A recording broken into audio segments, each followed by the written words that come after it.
Welcome back to Raw the podcast. I'm your host, Allie, owner and founder of The Cheeky Clean, a wellness brand for conscious consuming. And I'm joined here today with my guest, Kristi Ontko-Duffy. And I wanted to start with a quote. Sometimes the bravest and most important thing you can do is show up with a new light when the world is stuck in shadow. This speaks to courage, which is a major quality of our guest today and a focus of our conversation. People who do things different than the accepted norms and pioneer a new way forward, whether in the way you live day to day, the relationships that you're changing that aren't serving, switching careers to live more purposefully, or offering innovative products to the community, those are my heroes, undoubtedly. Since meeting Kristi at the North Union Farmers Market in Westlake, Ohio, I've been telling her she's ahead of her time, especially in Cleveland. It started with her products, which blew my mind, but since meeting her, the conversations have started to change collectively, and people are starting to wonder what the fuck we're putting on and in our bodies. But we still have a long way to go, especially as consumers who live intentionally, because the big brands manufacturing the cheap and convenient way continue to be crowd favorites and household names. Spending 14 years for my personal career in the corporate mass manufactured chemical industry, I learned quickly that in this unregulated country, profit and consolidation is king. And 10 out of 10 times, that means sacrificing quality and oftentimes our health too. But honestly, the toxins run deeper than just the products we consume topically. And even fewer people in society are talking about the internal misalignment, often affecting us significantly physically. As the saying goes, the body keeps score. And truly, it takes a holistic detox approach, body, mind, and soul. The deeper that Kristi and I's friendship has grown, the more I've become inspired by her overall lifestyle. We share a bond through our passion of holistic healing, physically, mentally, and spiritually. Frankly, in our short year, of becoming friends, I've shared more with her on divorce, family patterns, tough relationships, self-doubt, addiction, attachment wounds, and the roller coaster that is entrepreneurship, maybe more than anyone in my life. These topics that society often finds taboo are the bread and butter of our conversations, open-hearted and helping each other grow. All's that to say, I am honored to share her journey with you today and provide our shared resources, insight, and empathy to help the collective evolve. You truly become who you surround yourself with. And Kristi, it's an absolute honor to know your heart. And with that, Kristi, from Your Only Earth, welcome to the podcast. Man. Let's get into it.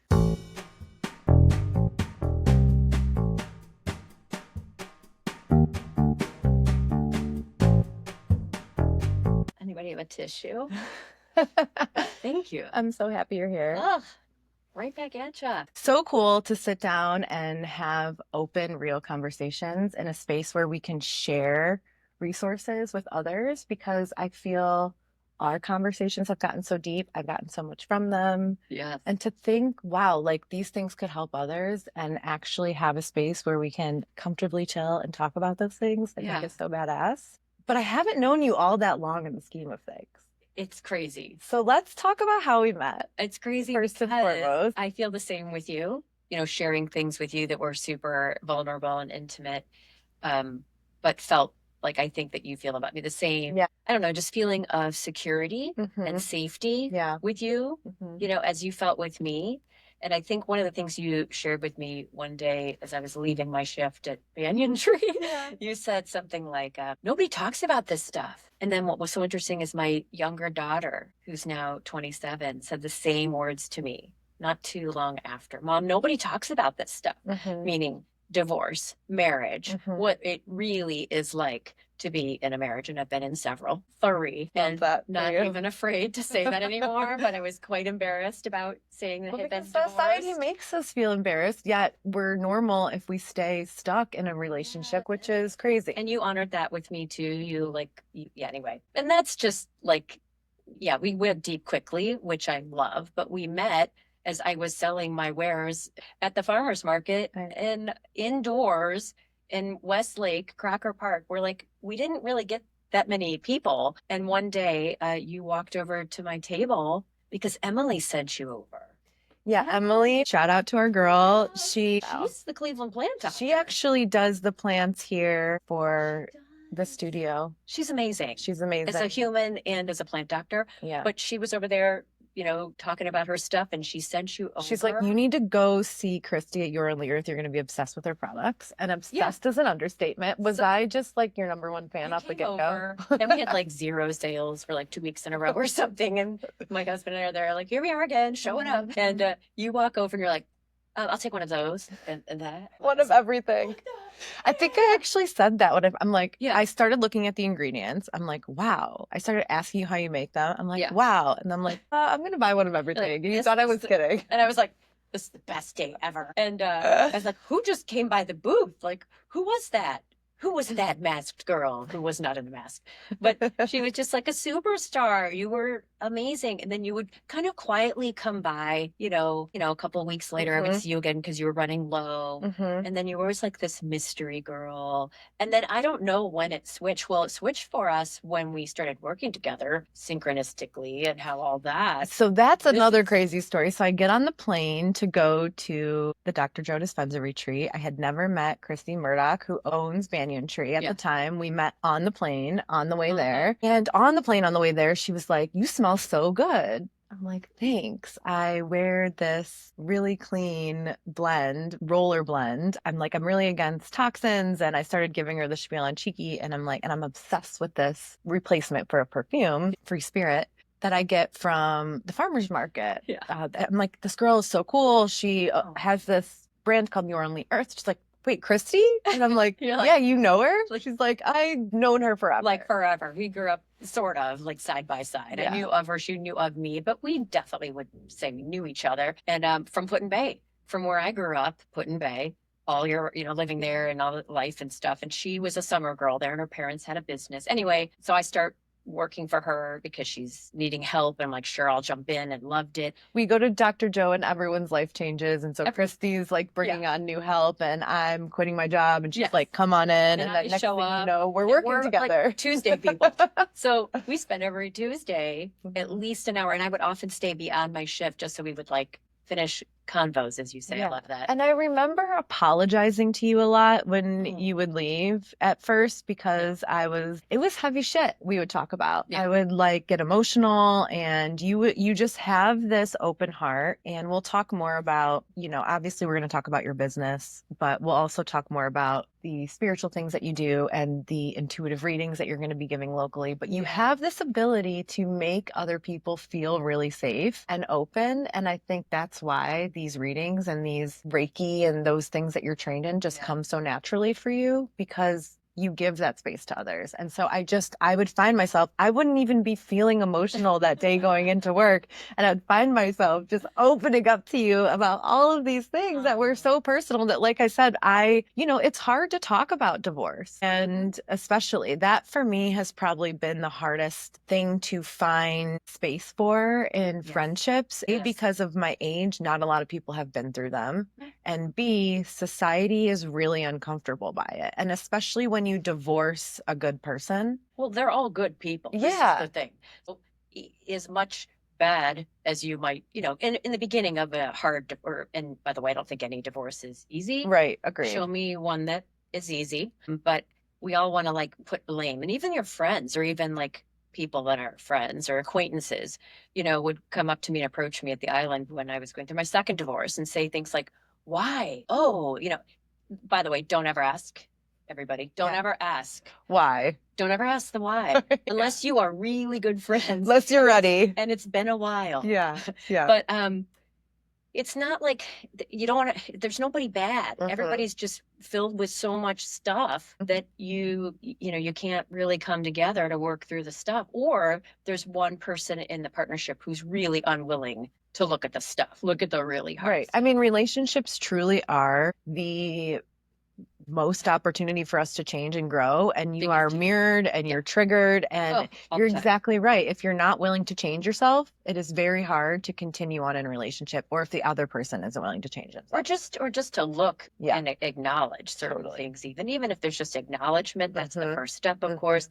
And then if you you want to talk about steps and 12-step programs, I'm all good about that too. I've been an Al-Anon now for a little over 5 years, I think, 5 years, and personal therapy, and really and it's funny how and hilarious that we're talking about, like, we're jumping right we're in. jumping right. What's the ordinary? This is us. I don't know. It's a business that this chick does. It's organic. She makes the stuff, but we'll get to that because this is the heart and the soul. This is the heart and the soul, and what the podcast is for, because I do think that I almost was feeling so, I mean, the shame and the guilt that I was carrying for going through a divorce was worse than actually going through it. And it was something that until I started to find resources in a safe space like yourself to actually open up and for you to say, like, it's okay. It's okay that you got a divorce. It's okay that your relationship didn't work out. Mine didn't work out either. And then I remember you're telling me all these things and I'm like, girl, I've been through it twice. Yeah. And I think that was, it was like a weight off my shoulder. And I'm like, oh my God, really? Oh my God, thank you. And then that was an opening for me too. And here I am in a public forum now speaking of it. I actually wrote about it on one of my blogs on my website. Like I started realizing that, and like you said, and my daughter said, nobody's talking about this. About it. And I think it's so isolating. Oh, completely. And how can you ever heal and be in a better relationship with yourself and then find a better relationship in the future if you, honestly, I just was not ready to be in a relationship of that caliber. I was in a very closed subconscious stage of life. And I think it wasn't until I really started to open up my heart and soul soulfully that I realized, wow, I probably didn't fight for my marriage and try to be the one that changed when I needed to. And I was carrying a lot of guilt and grief and things that made me feel like I just need to run away and be alone and this is too much. And, you know, again, in the time I went through it pretty isolated and alone because what are you supposed to do? Tell the people that you work with that you're going through a divorce? No, you wait until it's over. And then you talk about it because you're so worried about how everyone's going to judge you. And so these conversations, I think, need to happen more. Very much. It's like the aftermath of what you put yourself through is almost harder than the actual relationship ending in itself. It's all hard. I think I divorced in a very small town, a very small island. So there was no, this is the mainland. That's my favorite thing about Christie. She calls Cleveland the mainland. It's your favorite thing. I love it. It is. The mainland. But it's the truth. I'm from, and 48 years of my life was spent growing and living and being on Put in Bay and teaching school there, raising my daughters there. We're 5 generations. My family's from there. So I'm really like rooted there. Yeah. And when I went through 2 divorces on that 3 by 1.5 mile island space. It's crazy how small it is. Yeah, it was hard. It was tricky. People thought they knew things. Right. And everyone wants to gossip. Yes. And God bless them all. I still have very dear people that, their physical space. But it is really challenging to go through such a hard thing in a small, small town. And we both definitely were in probably vulnerable spaces after our divorces, which then led us into relationships that weren't in alignment. And I think we really connected over that as well. As I was telling you about one of these relationships that I found myself in that was not in alignment, you kind of stopped me and were like, have you ever considered Al-Anon? Have you ever had anyone in your life that's an alcoholic? That's what I said. And I was like, I remember. That's actually something I've recently started to come to terms with. And it's not something that I've ever talked about before, publicly, privately, with anyone. And so for you to like notice that and say that really actually shocked me. And I was like, wait, yeah, I think it's safe enough to say yeah. Yeah, it's safe enough. And you really didn't even ask many questions. And you were just like, I attend Al-Anon. It's a safe space. It doesn't have to be like something where you're in the throes with an alcoholic right now. No. But you may not realize some of these attachment patterns that we pick up from it's addictive patterns. So it stems from a past of being around or being raised by, like I was, by an alcoholic. And so when you have that family, form, I guess you could call it, there are certain things, certain patterns that just come out naturally. And we would like to say those are called codependent patterns that just show up. And you were describing your relationships and things to me. I thought, and I think I just said,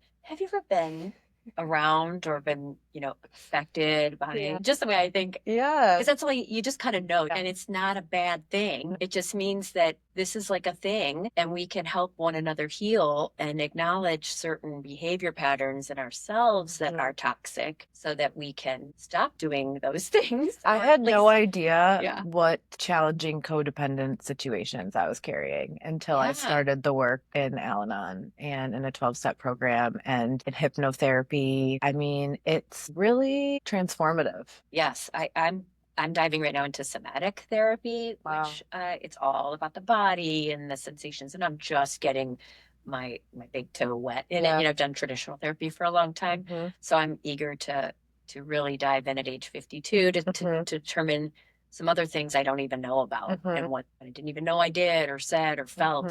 But I'm really catching myself now a lot more than I used to about when you're trying to fix. Basically, it's your code for people who don't know what Al-Anon. Oh, and by the way, Al-Anon doesn't mean that you're necessarily a person who needs to stop drinking alcohol. Although I did choose to stop drinking alcohol when I entered into Al-Anon, but it's typically for people who have been affected by alcohol in some way. It could be a brother, a sister, a father, a mother, and a friend, anything, relationship, really, whatever. yeah. And so people often confuse that. And I kind of at the point now where I don't really care, but I'll say I've got an Al-Anon meeting, and they think I'm in AA, which is similar. They use a similar. Yeah, I don't know what people think about when I say 12-step because I'm pretty new to it, and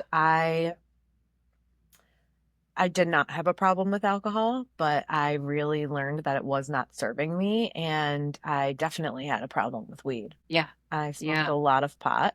Yeah. And that was kind of my way of like numbing and running away. It was my escape, as was addiction to relationships. For sure. And it was these things that you don't really realize your brain is so programmed to consume. Yes. And just having a space where the purpose is to be real and raw and genuine and open and just hold space for others really is nothing like I've ever experienced. You mean in Al-Anon? In Al-Anon. Yeah, and so whatever 12-step program it is or spiritual group you can find, it is hard to work through patterns. And to do it alone is not possible, I believe. Yeah. And that's really what Al-Anon is. It's like looking at forgiving yourself. That's a huge part of it that I'm still working. It's self-work. Oh my God. Yeah. And it's deep, and it's so comforting. And they get it. And they understand. And then you're like, okay, I'm not alone, and I can call somebody and I can text them. And totally. It's also for somebody like me, and I think you're the same. I loved being in school. I was a good student. Were you a good student? Yeah. I love having a book. I love having readings. There's readings you can read every day. And so for like the first 4 months, I was reading every single reading every day, bawling my eyes out every day, writing in my journal. I know. And then burning it. Powerful. Yeah. So it's a great program. And here, and for me, it's really just drawn so much awareness, like I said, to some of these things that, you, even if you don't have an alcoholic or someone with addiction in your life currently, but you were exposed to that, it's programmed into your brain and you carry these patterns. You show up in relationships, you attract the same relationships. It's like over and over and over again. And it's really made me have to do a lot of hard work. I feel like I'm in this stage now because I've been going now for a few months where I'm having to make hard decisions in my life, and I'm more aware and attuned to what is healthy and what's not.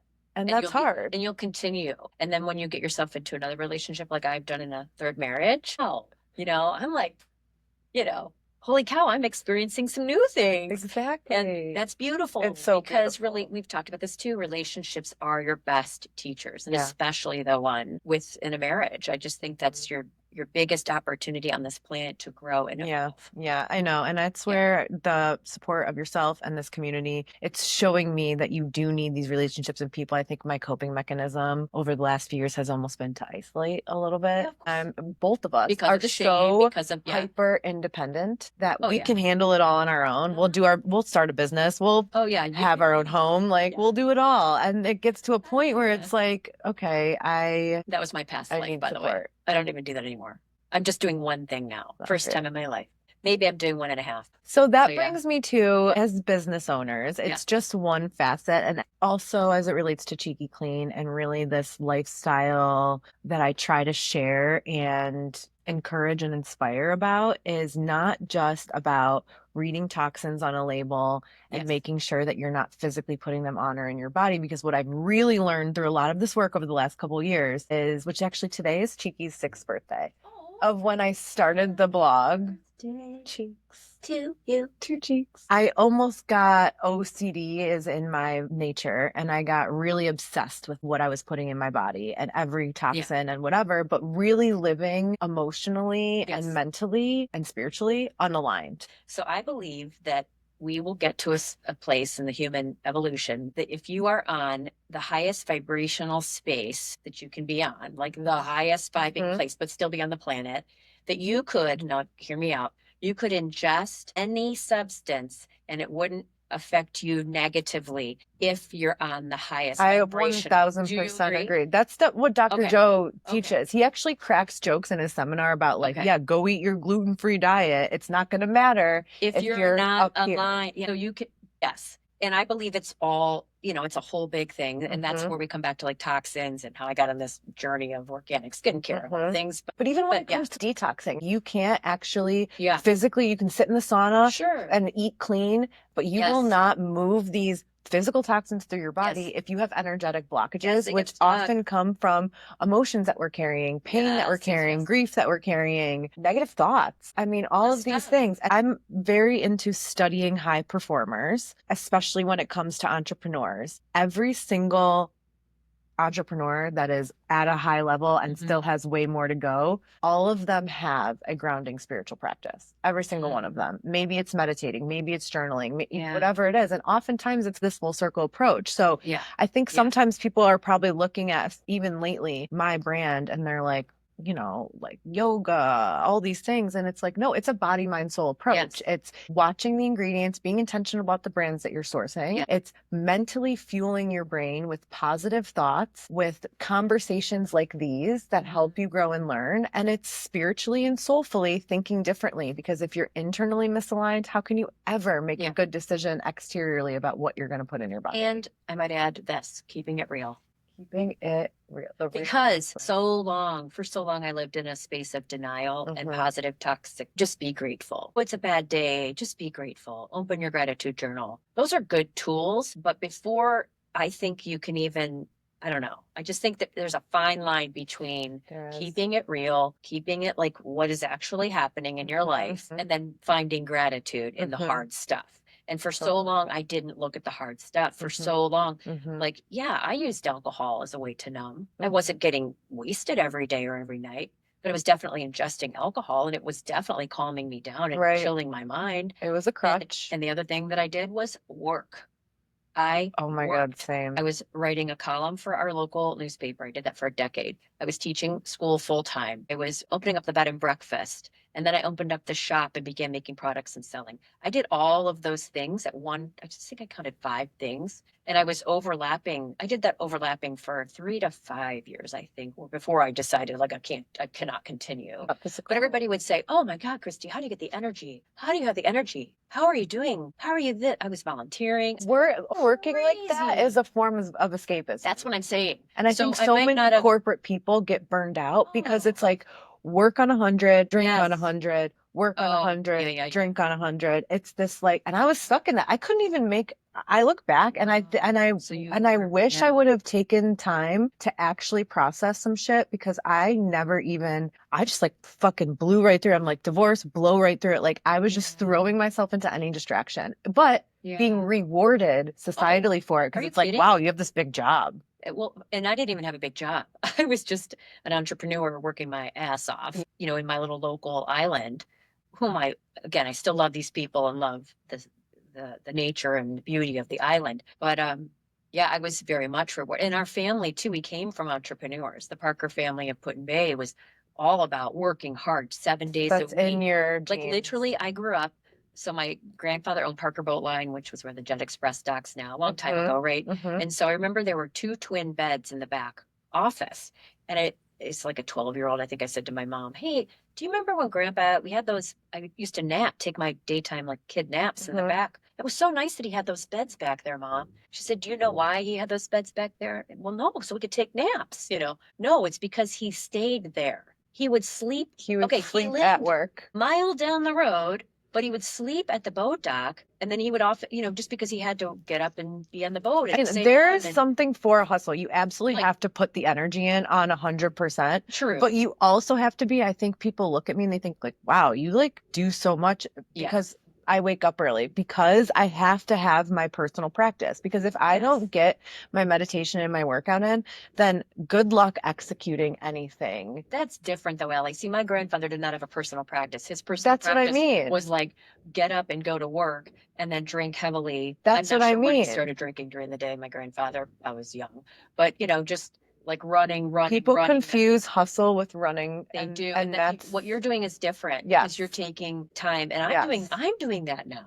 So how did you get into the spiritual side of things? Like, have you always been? Always been. Like, I was that little girl asking questions, and my mom, to her, super amazing. Like we were raised Catholic, but she was kind of Catholic. So I could ask her questions and be open to things. But yeah, ever since I was little. And then my first marriage, I had to hide. I hid my books. I hid my spiritual books because he didn't really have an open space for that. So yeah, I've always been into the mystical side of life. I love that. And because I think it's that practice for me when I really started to do that type of work. Yeah. I think I had this hustle in me forever. My mom was a hustler on paper, right? Like work to be what you need. But it does come at a cost if you're not doing the same type of work soulfully. And you can, work as hard as you want. But if you don't have the belief in what you can achieve and the belief in a higher power that's moving you and faith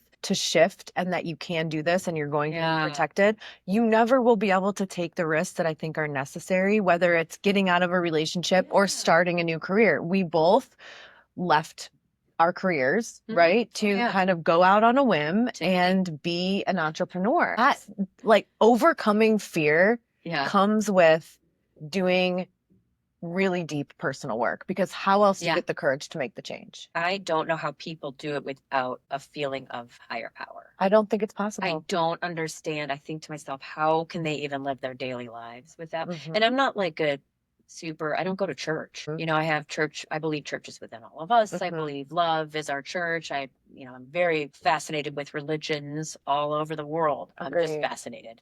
I love their rituals. I still love ritual. But yeah, I don't know how people can do their daily lives. Well, and I think in most cases, if they stay in a relationship that they're unhappy in, or they stay in jobs that aren't serving them. Well, fear. I think fear is a big thing. People that I know who are super religious will stay in a situation longer or forever because it's safety. And I think we're still in that mindset of yesteryear, where I'm going to work this job for 1,000,000 years and I'm going to go sit on Florida on a beach and retire and collect money and do whatever. Totally. I've never really wanted, it sounds beautiful. By the way, I did spend some time on a beach in Maui. I was there for 4 winters and liked my time on the beach, but I couldn't stay on the beach. Like I guess I love to be creative and be of purpose. Be of purpose. Yeah. That is something that I think drives a true entrepreneur. And I just don't think I'll ever retire.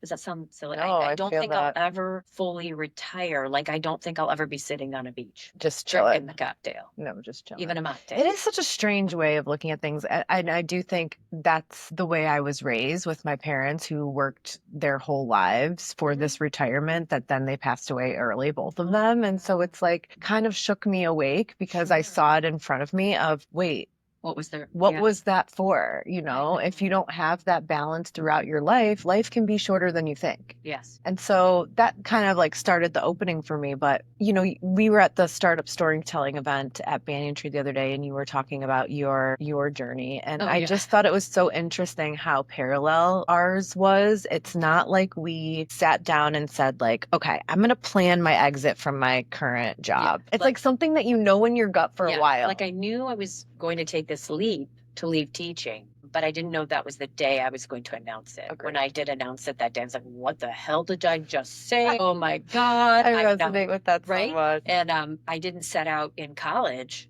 to not be a teacher. And so I knew to be a teacher, I had to go to college, and then I had to get a master's degree, because I had to at that point. Every teacher, was required.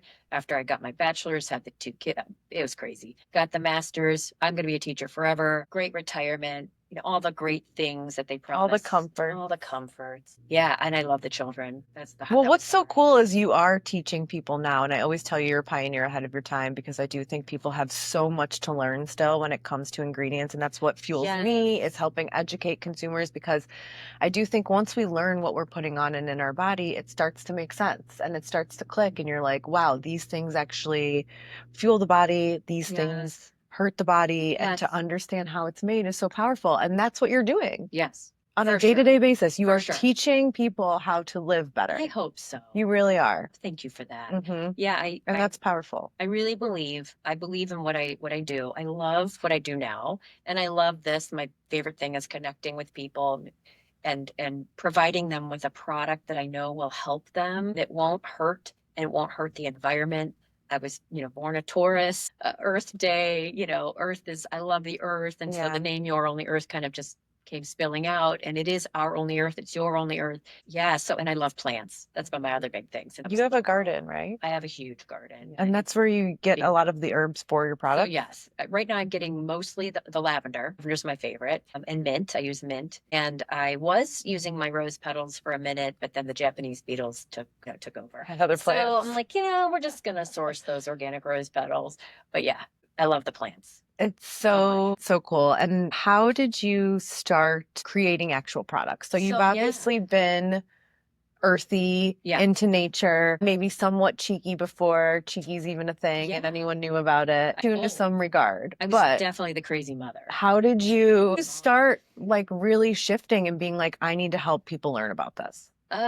Well, I guess my daughter, my oldest, is going to be 31. So 21, she was 10, 21 years ago. Actually, she was 9. She got sick, and I had just been going through mercury detox. I had found out that I had heavy levels of mercury in my body when people didn't really know that was a thing. How did you know? Because I was really sick. And I was I was at 30 years old having no periods. I had no periods for a whole year. And my really cool doctor, who was ahead of his time, who was, a traditional MD, but then kind of decided to expand his knowledge base and work with a chiropractor before it was cool, all that stuff. And he did some blood work on me. He would basically be what a functional medicine doctor is today. This is this guy over 20 years ago, right? And he's like, well, why aren't, I haven't had a period in a year. You're in early menopause. What is going on? And remember, I was also in a toxic marriage. Right. So all of that stuff combines together. Unaligned, I like to say. Yes. Toxic is hard. I know. Thank you. That's such a word that's overused. And who's toxic? And really, it's like you attracted that. And so you were toxic. So Thank you. No, I appreciate you. And it was meant to come in your life. So it's almost like saying the creator is toxic. So, I mean, I've had to shift that narrative. I've been saying I was in a toxic relationship for so long, but now I say it was misaligned. Can I tell you why I say that? One of my former students, love him, came to my shop. And anyway, he said, you were in a toxic marriage, Miss Christie. No, but it's true. And I think we all say that. And I think all over Instagram is toxic, narcissist, everything. And I'm like, you know what? What can I change within myself? What did this experience teach me? Thank you. Misaligned. I was we were both misaligned in that marriage. And that can make you sick. Yeah. But also what can make you sick are environmental things, right? So there's heavy mercury in my body, loads of mercury. You shouldn't have any in your body. Your body should be able to detox. And your doctor was able to find that? Yes, through blood work and through urine tests. Usually you have to sell your firstborn to get a toxic you think? Toxin test like that. Sell your first, really? I mean, I just think the things that people have to go through in order to get blood work and actually find out that they're full of mercury or lead or whatever heavy metals it is. Cool. He's cool as hell. He also took 1 million vials of my blood. I remember going to get the blood and the nurse was she's like, who's this for? I'm like, Dr. Nielsen. She's like, oh yeah.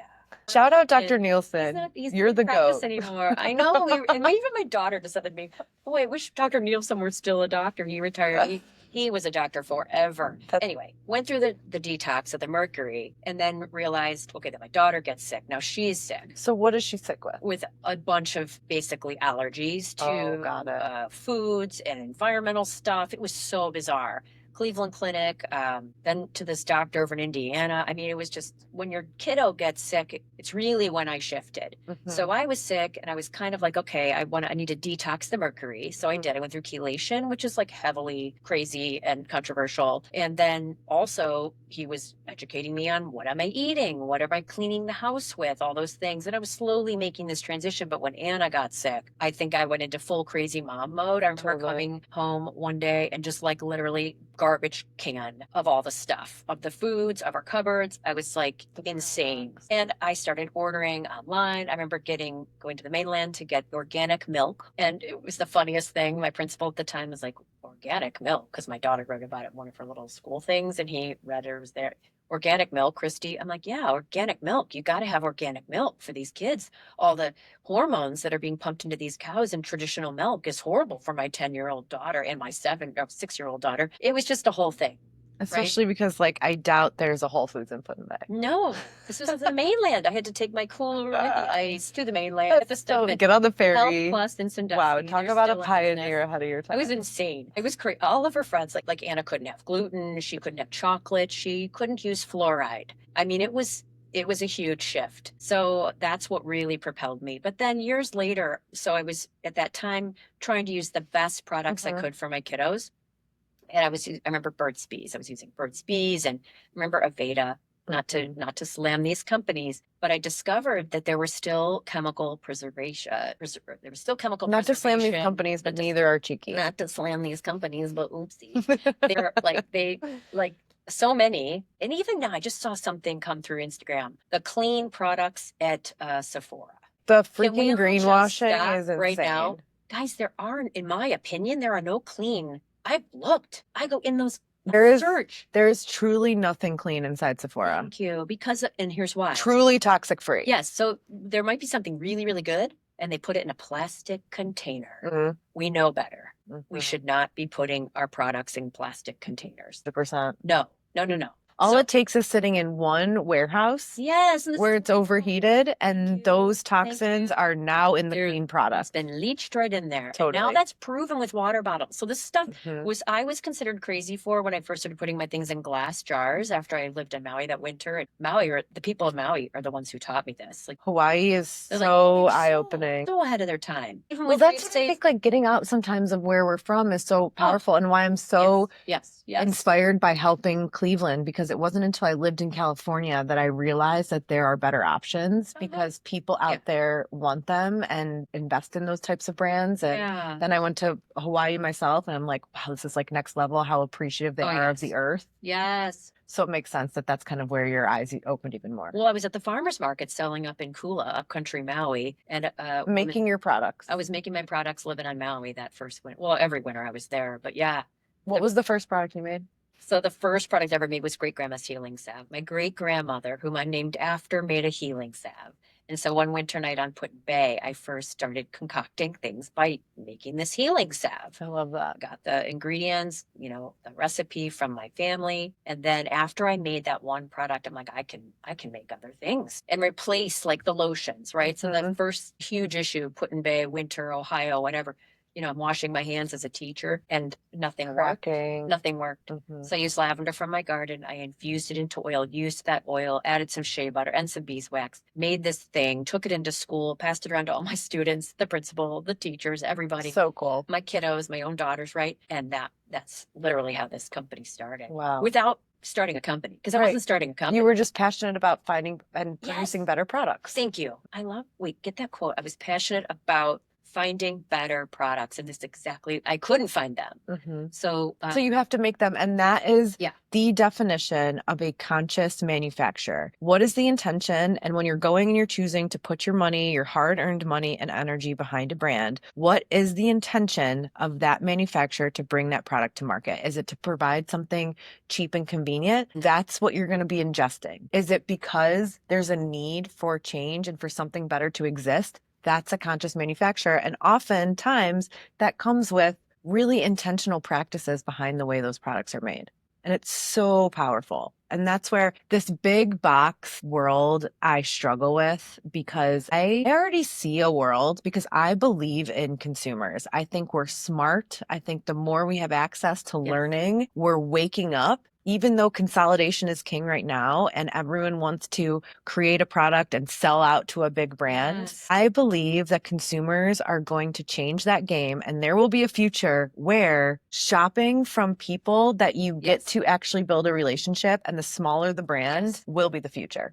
I think it is. Yeah, it's my experience right now. At one point, I did want to go really big. I'm like, I'll just because that's what you feel. Well, and because I feel too that I wanted more people to have it, so I thought if I can like supply every teenage girl with my skincare, right? Just the 3-step system. Just get these teenage girls to stop shopping at these, or will that big business take my product in? Yeah. And then that's when the problems began for my business. I mean, not problems, but for me in my system.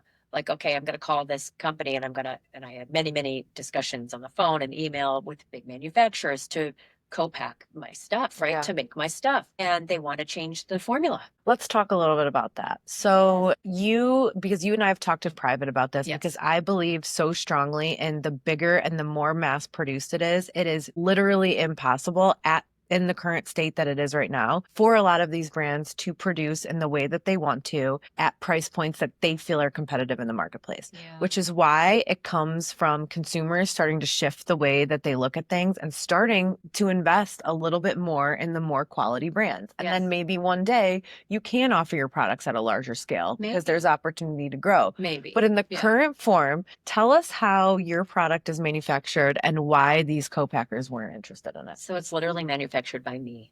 I make all of the products. I pour them all. I label every single one. It's insane, but I love it. And I was ready to dive in. I was ready to spend thousands of dollars getting my things co-manufactured. Then I was going to take my products to a big, big place in Colorado and hope and pray that somebody's going to see them and want them, and then I could ship them mass, all of them. But the first thing they said is, well, you use real plants in your product. Yes, I have to. I take the rose petals and I put them in an oil with a certain amount of heat and time. By the way, every plant is different. Lavender can stand more heat and time. Roses are really delicate. Shave grass, chamomile. I mean, I've worked it out over the 13 years. It's customized. It's very much to each plant and what the plant can actually handle. Does that so sound cool? So there's a specific heat and time. And then, so the plants go in the oil, the plants get strained back out. And then that oil is used in the base oil for the product that you're using. But for them to do, for the big manufacturers, they just want to get that out of the way. They're like, well, let's just not infuse it. Let's just use that oil, and then we'll add extra essential oils. Okay. Essential oils and infused plant oils are not the same thing. So an infused oil changes, so you're getting like the whole baked potato, skin and all. Kind of think of it, that analogy, right? When you're having an infused oil, it changes the color of the oil. You can't get that scent or fragrance in any other way, because I've tried years ago. It's truly getting the healing benefits of the plant. Yeah, the whole plant has been in there, right? It's kind of like cooked in there. So cool. It's beautiful. It's just, the scent is amazing. And yes, there might be some essential oils that I add to the product at the end, but most of my products don't even need those essential oils. And an essential oil is a distillation of the plant. So it's extracted in a different way. And you'll even have to be careful of how it's extracted, how the essential oil companies have come under a lot of scrutiny too, because of the way they're extracting those essential oils. It's a huge rabbit hole when you start, and you really have to be careful where you source. So like, my stuff is certified organic, even though I'm not certified organic, because of the cost, because of the simple $10,000 cost, 5 to 10 per product, that I would have to have the stamp from the USDA. I did a whole post on why supporting a local conscious brand is more premium than an organic stamp of approval. Cool. Because again, an FDA approved thing. And so the bullshit and the cost hinders a lot of the small best brands from getting that certification. When it comes to mass produce though, that's where you should always choose an organic option, like fruits, for example, because if you're buying non-organic fruit that's made in a commercial way versus an organic fruit made in a commercial way, then it's different. But when you're talking about consciously manufactured brands, if they are not using pesticides, if they have these practices, and oftentimes you just have to go to their website and look at the way they're manufacturing things, and the real ones will tell you. Yeah. And those are the ones you invest in. And I mean, I even looked in, I had to, of course. I was attempting to get a co-packer or a co-manufacturer that would be USDA certified, all the cruelty free, all the stuff. And it just became like I found one company that would sort of maybe work with me. And then the cost was outrageous. And what was weird with that company is at first they told me they were going to have to change the formula. And then they came back to me 6 months later and said, hey, we ready to do this? And I'm like, but I thought your chemist said they were going to change the formula. Oh, no, we don't need to change the formula anymore.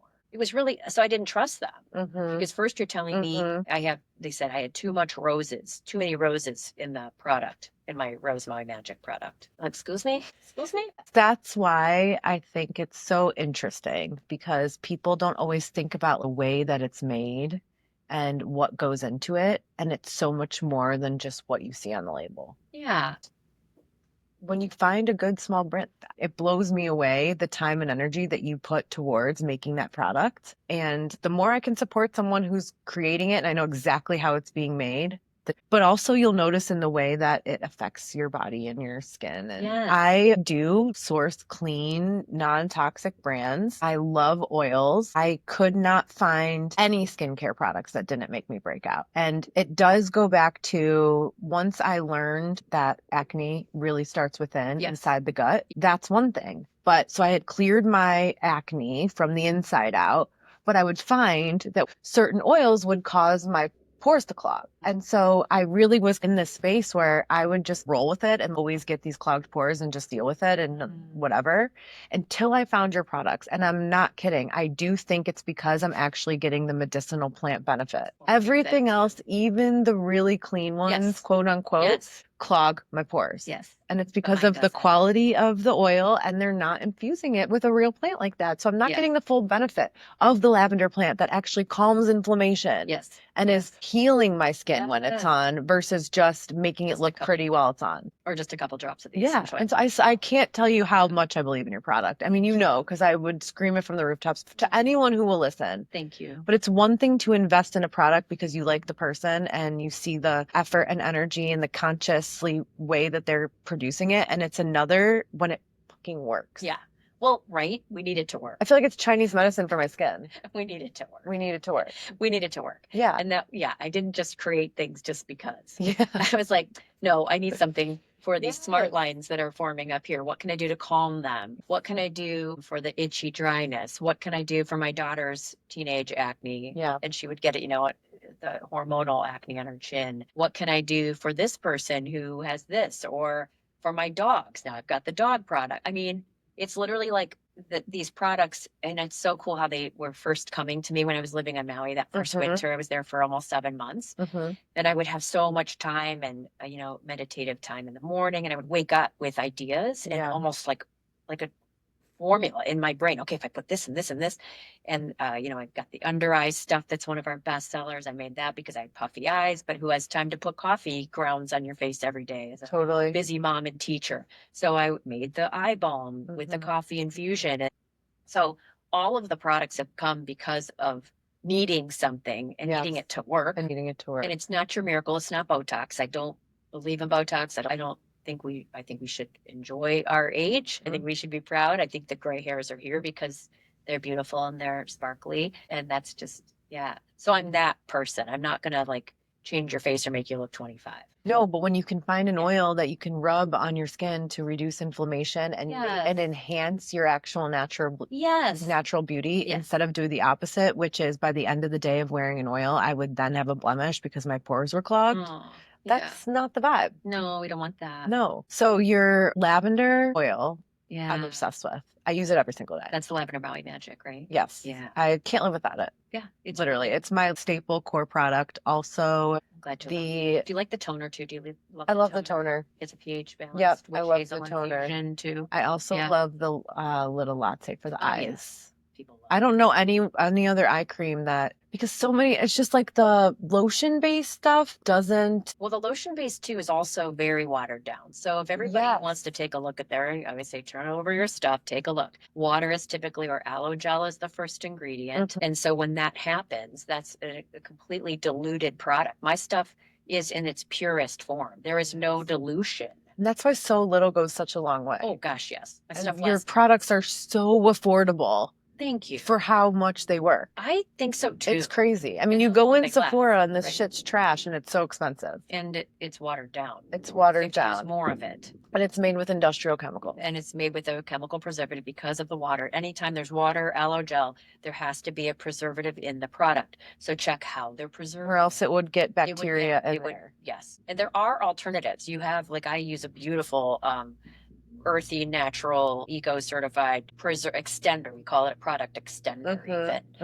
That's in my one hyaluronic acid serum that I also keep in the refrigerator pre-sale. And everything's made in super small batches. So like I'll literally have a batch of 12. That's how small I will go down to that small batch, you know, so that when you're ordering, you're getting something that's been just made. Yeah. Often. Yeah. Other couple products that I wanted to talk about just briefly in your line because they are so unique and I think important to offer people as they're starting to learn and clean up their own lives is the fragrance. So it comes to both your candles and your perfume replacements. I mean, every freaking place I go. Just happened this past Sunday at YTT. Someone's like, "What are you wearing?" I sent her the link. Everyone loves the scent. Free Spirit, I think, is the most potent because it has the yangling. Is that what it is? No, it doesn't have. That's the Lover. Lover has light. What is the scent in Free Spirit is a blend, and it's got geranium in it, which is always the one that throws everybody. They're like, geranium. That's so interesting. It's geranium that's in it. That's the thrower. But it really has like a nice scent that you can smell when, I mean, I'm at the gym, my trainer and the girl that trains before us is like, "What are you wearing?" Like, I'm telling you, if I had $1 for every time somebody told me that, and I always want to like have like a sample, try it for yourself. And literally, here's a coupon, you know, or something. But my husband also wears it and he smells amazing. Smells amazing. And it smells a little different. Every person, like every oil should. Yeah. But yeah, that's the one I get. It kills me because that's even how you met Christie on the airplane. That's how you got. That's how we met. It smells so good. I love it. Exactly. And fragrance is one that we're not there yet. I would say at least in makeup and beauty, it's becoming buzzwords. There's a shitload of greenwashing, so you do have to still be careful about what you're purchasing. But when it comes to fragrance, no one's talking about it. I just saw. I don't want to name names, but a big celebrity who owns a wellness brand, who has wellness products. Can I say it? I'm just going to guess who it is. No, don't say it. And she's showing her, one of the biggest followings that exists. She's showing her bathroom cabinet and it's like these big expensive perfumes. Yes. And it literally is just a complete dichotomy to the entire purpose of, because it's actually worse in my opinion than makeup, because this shit gets in your lungs, in your pet's lungs, in your kids' lungs. So then it's not just like what you're choosing to put on your body. You're actually like hurting. You're hurting everyone. It's like smoking cigarettes. And people don't realize that. And in one fragrance, we've talked about this in some other episodes as it relates to food additives, but in one fragrance with all the word that it will say on the label is fragrance, there can be hundreds of chemicals inside that one fragrance. That word. All of which are statistically linked to everything from obviously allergies, hormone disruptors, but cancer. And we're just out here spraying it on us. And so for me, it's like a layered effect. It's not just the perfume. It's the Glade plugins. It's the chemicals we clean our homes with. It's the stuff we sprinkle on the carpets. It's like a layered effect of toxins. So the buildup. So you're just adding and adding and adding every day. So if you do something every day for years and years and years, and you keep doing that thing, that will cause, that causes the cancer. Just like if you're doing the anger every day, the resentment every day, that is going to cause. Right. And if you don't have a detox process and you're being exposed to that every single day and your body can't physically detox it can only take so much. It's so crazy. And people, even though we're talking about it now, which is a blessing, 6 years ago, people thought I was a freaking hippie in California for trying to share clean living. And now it's like, we're at least like, oh, yay, red 40s band. I mean, at least we're starting to have conversations. But in my opinion, we are at the very bottom of this mountain that we're about to climb. And I'm at least happy that some people are starting to have conversations about it. But I can't tell you how many moms my age, a lot of my friends starting to have kids, over 50% of them are having allergy issues. And it's no surprise that we're living in these types of environments, that we have these things in our homes. And so many of them are the household brand names or the biggest brand names. And people are like, oh, well, I can't shop local because it's too expensive. Bitch, you have a Chanel perfume that you're wearing. I know. Like, it kills me. And also the fact that they automatically think something like, or my company is more expensive, when they really don't know that it lasts twice as long to 3 times as long. You can replace 6 of your skincare products for that one oil serum that we're using. I mean, that's the power of conscious consuming. Is I hope these conversations help people take a beat and think, wow, I really have the power to make changes that will seriously affect my health in a positive way. Yes. And support the manufacturers of the future. For sure. So that this becomes the norm and we can walk inside of a store and have a plethora of options that aren't going to kill us, our children, and our pets. And, by the way, helping the world. And we helping don't the need to world. be putting all that plastic. All of your stuff is put into glass. Glass or tin. So cool. Yeah. Candles. Yes. You also have candles. You kind of like keep them low key. And I think because my passion is so much for the skincare and what we put on our bodies. Yeah. But yes, I brought them out at the Christmas time last year. I plan on doing the same thing again. But I do think Because it's important to talk about it when we think about fragrance, because it's not just fragrance that's in those candles that then you're burning into your home. It's parabens, it's pesticides on the soy. It's crazy. Yeah. So when I had to source the soy, you have to be careful of where you get your soy from. Then you can't just put any essential oil in a candle, by the way. I had to research and learn about that too. There are certain oils you cannot burn. They actually turn toxic if they get too hot.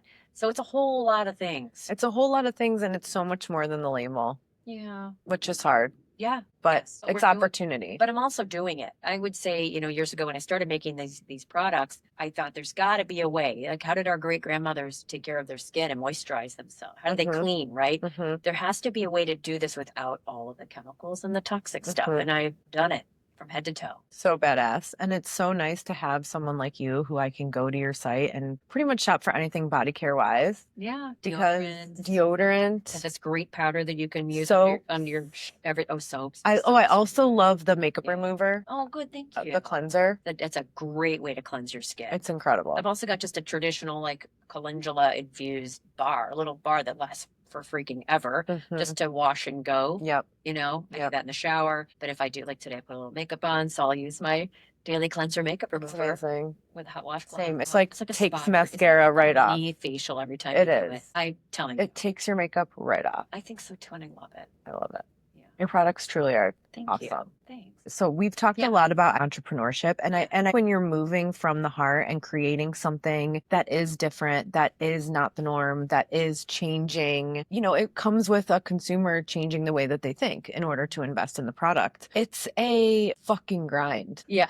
We have this passion inside of us to create, and we know there's a need, but it can be really isolating. It can burn you out. It can consume you. So the deeper I'm getting in entrepreneurship, the more I'm realizing that my personal practice is so important in order for me to stay grounded, to make good decisions, to be able to say like, I'm okay on the co-packer right now. I'm going to keep doing this instead. I had someone reach out to me the other day asking if I wanted to pay them to post about my brand. Oh yeah. And it's like just all of these carrots coming at you. All And the it's time. like, if you aren't staying grounded in yourself and moving from purpose, you can get caught up in the chaos that is entrepreneurship.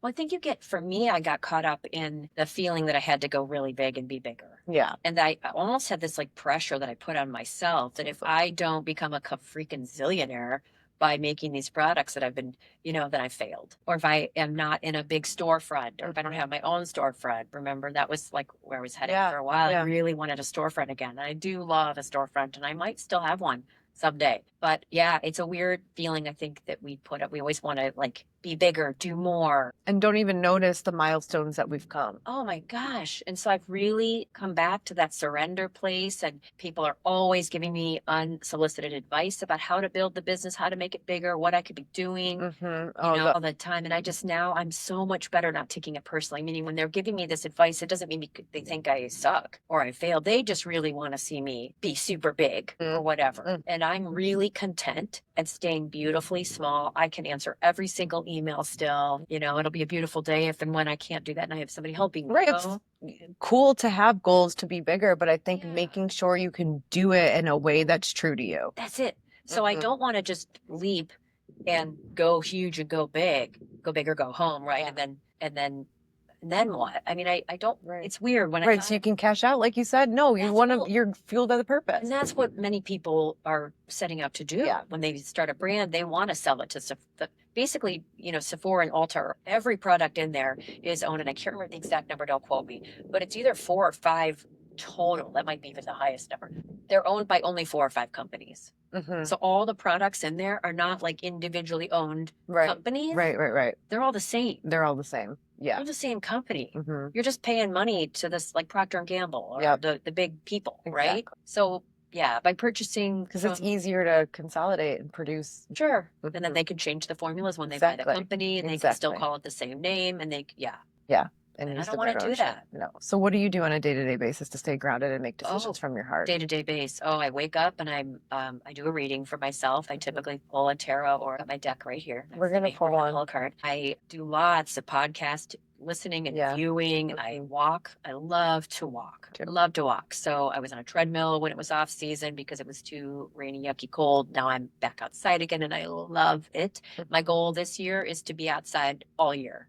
And I've done that before, but it's been a challenge. But this year, my goal this coming winter, is to be outside in the winter as well and put my cleats on the boots and walk on the ice and do whatever it takes to be outside. What's so beautiful about Cleveland is we really do have access to such beautiful nature here. I think I always thought I got to move to California so I can actually go hiking. And when I was living in Southern California, the ocean was beautiful, but I missed trees and trails and space, and the way that the city takes care of the metro parks, it's beautiful. We have the Cuyahoga Valley National Park. I was just on my birthday. I wanted to go to the Cuyahoga National Park, so I did because I wanted to see Ohio waterfalls, and I did. And so you don't have to go to Maui. I can be right here. It was so cool, and that is something that's been a huge surprise for mainland living because part of the reason I loved being in Put in Bay was for the nature, and I would walk my little nature trails there. But over here, you can really walk the nature trails. You can go for hours if you want to. Christie's taking me to Put in Bay next week. Yes, we're going to the island. You're going to get the islander experience. We'll do a little Insta blog. We'll do some fun stuff. Yeah, for sure. Yeah. Okay, so we wanted to, ever since I got in studio, which this is my first guest in studio. For real? Yeah. Because I recorded last week just myself, but I did hear you. Shout out Proper Roots Studios. If you are interested in starting a podcast, and you've had one before, so maybe you'll dabble again in the future, but this is not Cheeky Clean Studios. This is Proper Roots Studios. I'm just here doing my podcast from here. Yeah. I love having a space with all the equipment, the lighting, everything. Jen's made it incredible. So for anyone out there who does have something interesting to talk about, podcasting is such a great forum to share and connect. And like you said, learn. Encourage anyone to inquire and come here. But we have books inside the studio. And so I started last week when I filmed, I'm like, you know what? I'm going to, every time to close it out, I'm just going to open a page and see what wisdom it gives us. And it was badass, the last one. So I told you that I would love you to bring a book or something that we could end with. No, you brought your cards, which is even better. So Christie does intuitive readings. You're also Reiki master. And she, as you guys may know or may not, I'm starting to teach yoga at Banyan Tree on Sunday mornings at 9 a.m. just because I want to start building community, a spiritual practice, and helping us come back to our bodies so that we can make better decisions, move toxins through us, start to heal from the inside out. I feel like, just as fate would have it, you're like, hey, I should do intuitive readings too. Can I do card readings? So Christy's going to be doing readings on Sundays, and it's going to be a whole ass vibe starting on the 17th. Starting on the 17th. We'll be like yoga and then an intuitive card reading. I feel like popping in. People think stuff like this is woo-woo, but I've always looked at cards as just an astrology and things like that as just another way to learn perspective and to kind of shift your perspective and think in a different way. Yes. So today we thought, let's pull a card for the collective. I love it. What do we need to take away from not only this podcast, but this conversation, this space, and what can we give to others? What's this card going to tell us today? And I just always surround myself with the white light of Holy Spirit, and I say, what is needed to be. It's sharing of yourself. The card is the sharing of yourself card. I am an incredibly generous being. And this to me like represents you, Allie. You are no, for real. Like you're the incredibly generous being to share other people's stories on your podcast and on your new podcast, being in the space, just opening up your heart and your space for others to share. Mm-hmm. And I think the more you share of yourself, and this is for everybody listening too, the more you share of yourself and the more you get vulnerable, the more you let others in. Mm-hmm. And that's what I think we discovered in this quick 1 year friendship, that the more we shared with one another, the more we realized that we are human too, going through a really challenging at times human experience, and that we should be talking more about this stuff. For me, there's nothing more powerful. You can in your little hole like I did for so long and study and read and learn, but it was the people who would DM me, the friendships that I was starting to build, the real raw experiences that helped me learn and grow, and I think are more powerful than anything you could ever learn in school. So it's my honor to host and have a forum for people to share their stories. Your story is so powerful. Your wisdom is incredible. Your products are amazing. Thank you. I know it's just the beginning for you. Oh, truly in every way, because with a heart like that, you just have so much to give to every person that crosses your path. And I'm a mirror for you, right? So right back at you. And it's been a beautiful honor to be in your space and I just can't wait to go to the island with you and spend the whole day with you. And I can't wait. So where can everyone shop Your Only Earth products? Just go to the website, youronlyearth.com. Are you doing any markets? We're doing, I always forget. Yes, we're doing some markets too. Yeah, we're kind of all over the place. I love farmers markets. I think we're all over. Remind people. Yes, it's good and I love to connect face to face too. So we'll be at the Geauga Fresh markets every other. Actually, just get on my Instagram and I'll be posting where I'm at and what weekends will be at different places. Hudson and Orange. Are you going to be at the Orange one this weekend? Yes. So my husband's going to be covering Orange. You're going to be there? Yeah. Okay. I'm going to check it out. So he's going to be there and I'll be at Geauga. Cool. And then we'll be at Van Aken Thursday nights with the North Union. Starting back with North Union in June. Cool. And Wednesday, Cleveland Clinic and Lakewood. We're gonna The Lakewood one's a vibe. We're gonna get back to Lakewood again too a little bit. But again, Your Only Earth on Instagram or my website. Yeah, and if you go to her Instagram, you can see the way that she's making things. Her little lab. Crazy lady. It's so freaking cool. Standard that I just, I hope in the future consumers have access to high quality products like yours in a more easy fashion. Because of this awesome thing called the website and the internet, we can. Totally. Yeah, we can do that. So check out Kristi at Your Only Earth. Thank you for being here. Thank you. Thank you for being a light. Ditto.